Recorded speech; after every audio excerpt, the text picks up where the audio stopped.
할렐루야. 오늘도 주 안에서 복된 목요일 아침입니다. 퍼즐을 맞출 때가 있죠. 퍼즐을 맞춰보면 그림이 그려져 있는 그런 조각도 있지만 그림 없이 한 가지 색만 칠해진 그런 피스들도 꽤 많습니다.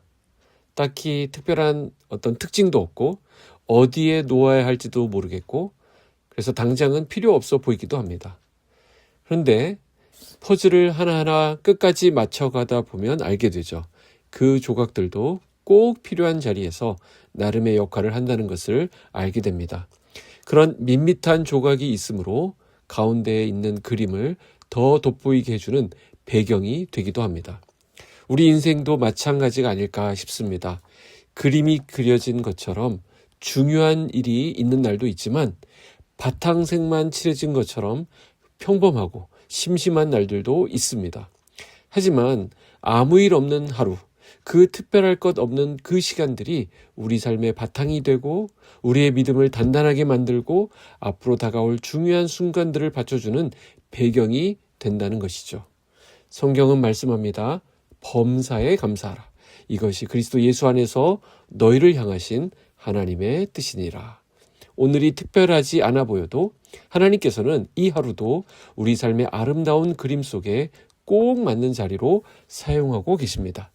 그러니까 오늘 아무 일 없었다고 아쉬워하지 마시기 바랍니다.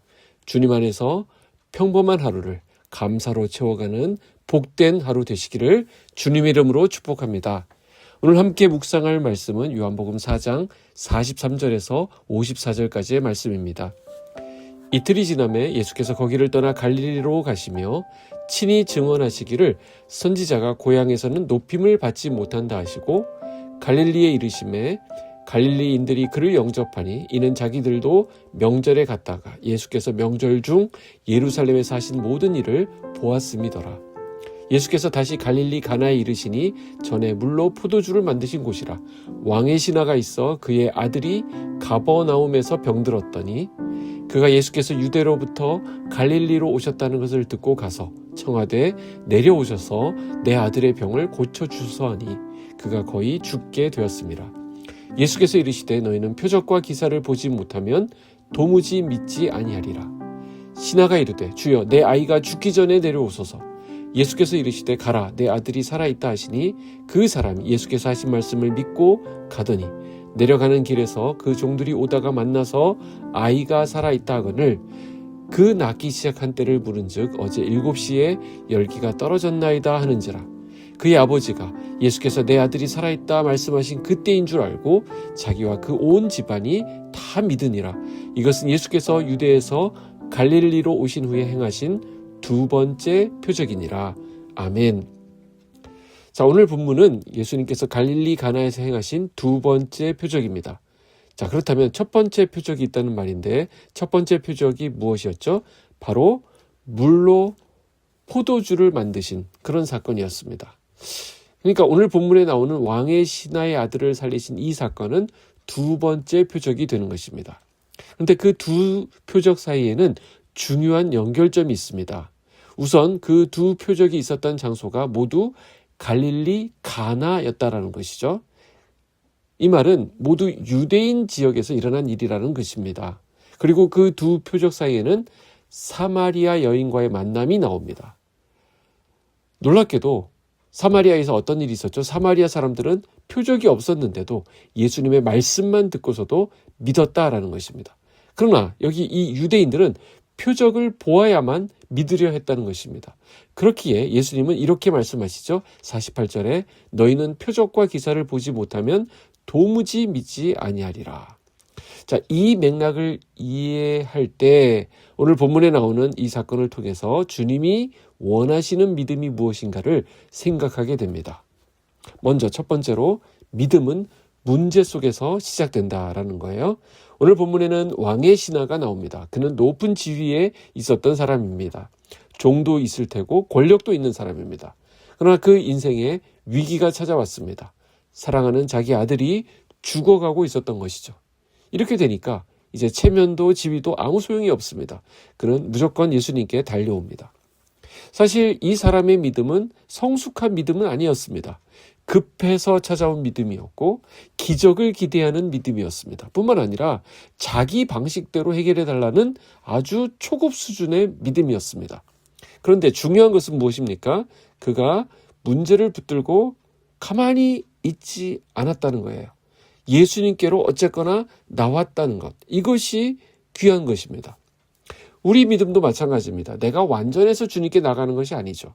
문제 때문에 어려움이 생겨서 주님께 나가는데 그것 역시도 중요합니다. 이것이 곧 믿음의 시작입니다.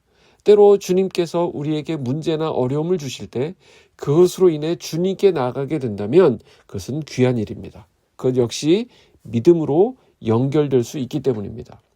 그래서 48절은 신화의 중심을 꿰뚫어 보는 예수님의 말씀입니다. 쉬운 말로 다시 번역하면 너는 보아야만 믿겠지만 보지 않고 믿는 것이 더욱 큰 믿음이다. 자, 이게 무슨 뜻일까요? 주님은 이 사람의 믿음을 한 단계 더 끌어올리기로 작정하셨다라는 것입니다. 그래서 두 번째 메시지를 보게 되는데 주님은 우리의 믿음을 한 단계 더 끌어올리신다라는 거예요. 왕의 신하는 예수님께 간청합니다. 얼마나 간절했겠습니까? 아들이 죽어가는 마당이니까요. 반드시 예수님을 모시고 가겠다는 의지가 보입니다. 49절에 보면 내 아이가 죽기 전에 내려오소서. 이걸 통해 알 수 있는 것이 무엇입니까? 그의 믿음은 예수님이 직접 오셔야만 고칠 수 있다라는 그 프레임에 갇혀 있었습니다. 그러나 예수님은 이렇게 말씀하시죠. 50절에 가라, 내 아들이 살아있다. 여기서 중요한 변화가 일어납니다. 성경은 이렇게 기록하는데요. 그 사람이 예수께서 하신 말씀을 믿고 가더니. 잘 보세요. 지금 아무 증거도 없죠? 예수님의 이 말씀을 확인할 방법도 없습니다. 그런데 이 사람 어떻게 합니까? 그는 예수님의 말씀을 믿고 돌아갑니다. 너의 아들이 살아있다라고 말씀하시는 예수님을 그대로 신뢰하게 된 것입니다. 바로 이것이 예수님이 원하셨던 믿음입니다. 보여주시면 믿겠습니다가 아니라 주님이 말씀하셨으니 믿겠습니다라는 것이죠. 예수님은 이 왕의 신하가 바로 이러한 신앙으로 성장할 수 있도록 이끌어 주셨습니다. 마지막 세 번째, 말씀을 믿을 때 기적이 따라온다라는 거예요. 신하는 집으로 내려가는 길에 종들을 만나게 됩니다. 그리고 놀라운 사실을 확인하게 되죠. 아들이 낳은 시간이 바로 예수님이 말씀하셨던 그때였다는 것을 알게 됩니다. 그 순간 그는 깨닫습니다. 기적은 아들이 낳은 것이 아니라 주님의 말씀을 믿었던 그 순간 이미 자기 안에서 시작되었다는 것을 말입니다. 그 결과 어떻게 되었습니까? 53절, 자기와 그 온 집안이 다 믿으니라 라고 말씀하고 있어요. 믿음은 혼자에서 끝나지 않습니다. 믿음은 가정을 살립니다. 우리의 주변을 변화시킵니다.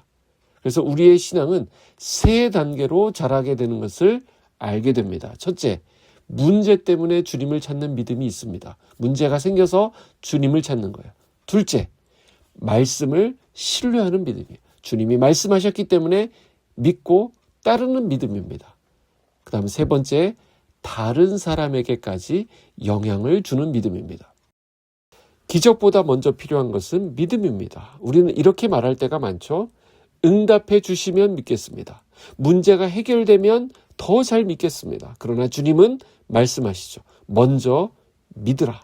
그러면 하나님의 역사를 보게 될 것이다. 사랑하는 여러분, 주님의 이 말씀을 붙드시기 바랍니다. 주님이 말씀하시면 이루어집니다. 약속하셨으면 역사하십니다. 그 믿음으로 살아갈 때 하나님께서 우리의 삶과 우리의 가정 가운데 놀라운 은혜를 이루실 것입니다. 기적을 기다리는 사람이 아니라 말씀을 붙드는 사람으로 살아가는 저와 여러분 되시기를 주님의 이름으로 축복합니다. 기도하겠습니다. 하나님 아버지, 말씀 주셔서 감사합니다. 오늘 하루를 살아가면서 염려보다 믿음을 선택하게 하시고 두려움보다 주님의 약속을 붙들게 하시며 상황이 아니라 주님을 바라보게 하여 주시옵소서. 또한 우리의 믿음이 우리 개인에 머물지 않게 하시고 우리의 가정과 우리 주변 사람들에게까지 소망과 생명을 흘려보내는 그런 믿음이 되게 하여 주시옵소서. 오늘도 말씀하신 대로 역사하실 주님을 신뢰하며 우리 주 예수 그리스도의 이름으로 기도하옵나이다. 아멘.